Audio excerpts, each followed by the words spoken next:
The objective of this presentation is to help the viewer realize his true freedom. This is done through an altering of one's perception, which goes through 3 stages. The first stage is to realize that one must lose power and control to gain power and control. The second stage, where we find a lot of the enlightened people today, is that they realize they have no power and control, and never had power and control in the first place. The third stage is to acknowledge and realize what does possess the power and control, and permit that power and control to be expressed on our behalf and for our benefit, and the benefit of those around us. This is how one realizes true freedom. And this is the objective of this presentation.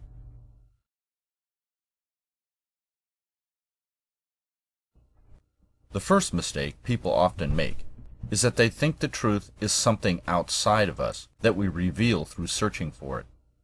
The truth is not some wisdom, knowledge, or magic words found in some book or on some mountaintop. You will not find some long-haired guru who will be able to wave his hand and turn you on like a floodlight. If you learn nothing from this presentation, learn this. One does not find the truth by searching for it. The truth has its own sense of timing and its own intellect, and it controls who sees the truth and who does not, such that the truth finds them, or more accurately, help people realize that it was always right in front of their face the whole time. You can force yourself to go through this presentation, but you will not be able to pay attention. Something will distract you. You won't be able to understand the concepts, or, more likely, you will not allow yourself to believe what I am saying.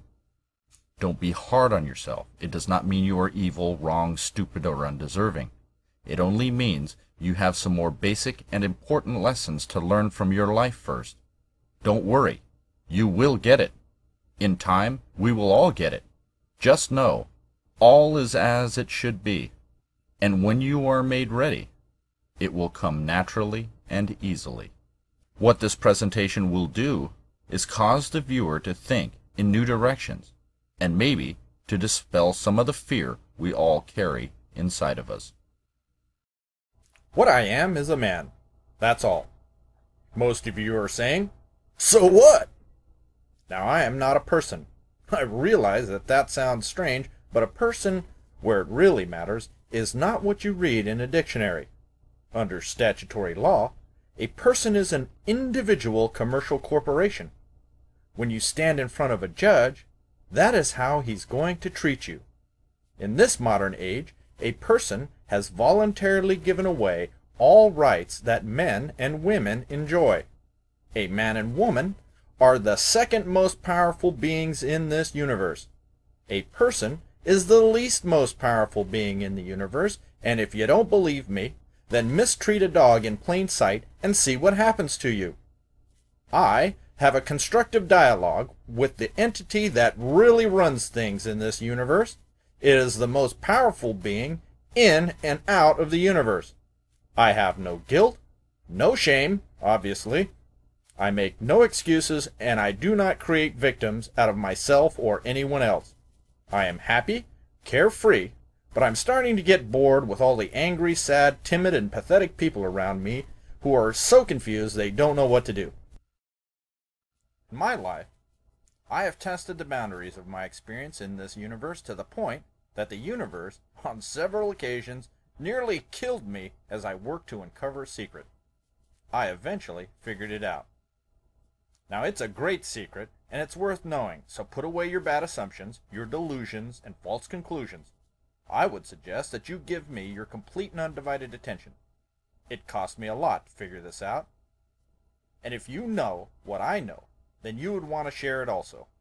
My name is not important. Just think of me as you. If later I say man without saying woman also, just know I mean man and woman. I'm not sexist, I'm just lazy. The reason I'm doing this is because I love people and I do what I can to help them. Before we continue, I need to align your perspective such that you can assimilate the tool that I'm about to reveal to you. So first, we need to establish common ground so you can get closer to seeing things as I see them. If it weren't important to your understanding, I would not waste your time. I decided that reading material to yourself does not work like hearing it. Sound creates ripples and expressions of power in the universe where thoughts do not. You are not to trust what I say without independently verifying it for yourself. I am not permitted to pass this information on to you error-free. It is for you to discover what is right and what is wrong. I am not going to babysit.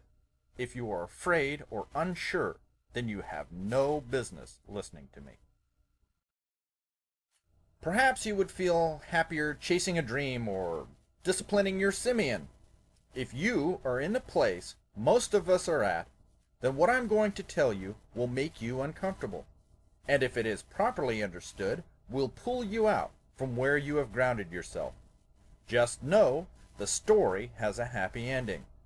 If there are those out there that really try to understand and verify what I say here today, then you are in for some great fun and surprises.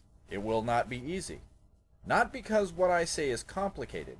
It is because most of what you think about this universe was not introduced to you by accident. It was designed specifically to program you to conceal from yourself what I'm about to share with you. The last thing man's authority wants is a bunch of free, law-abiding people wandering around here who are not confused and not afraid. What is the universe? The universe can be thought of as a virtual reality interactive game program. The Wachowskis are good folks and are trying to clue you in. Pay attention.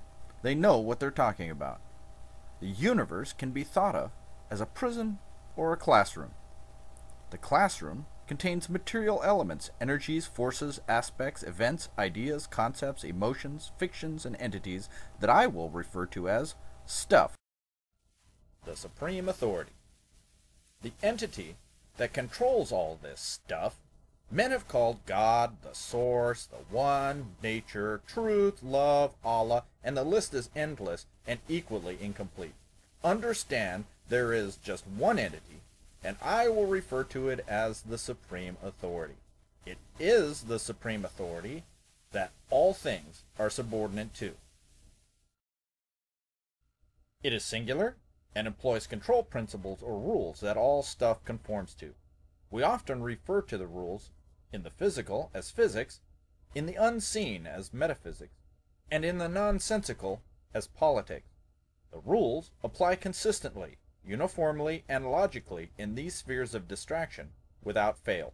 I will call this body of rules divine law, as it is under the complete control of the supreme authority, and the supreme authority is first and foremost bound to the same divine law, as they can be thought of as one and the same. We do not know the true name of this supreme authority, because to know its true name is to control it. The supreme authority, however, knows your and my true name. What is this thing you called me? The singularity, that is you, exists now as a student/prisoner, or what I will call an observer. I love this game. I really love this game. Rogue.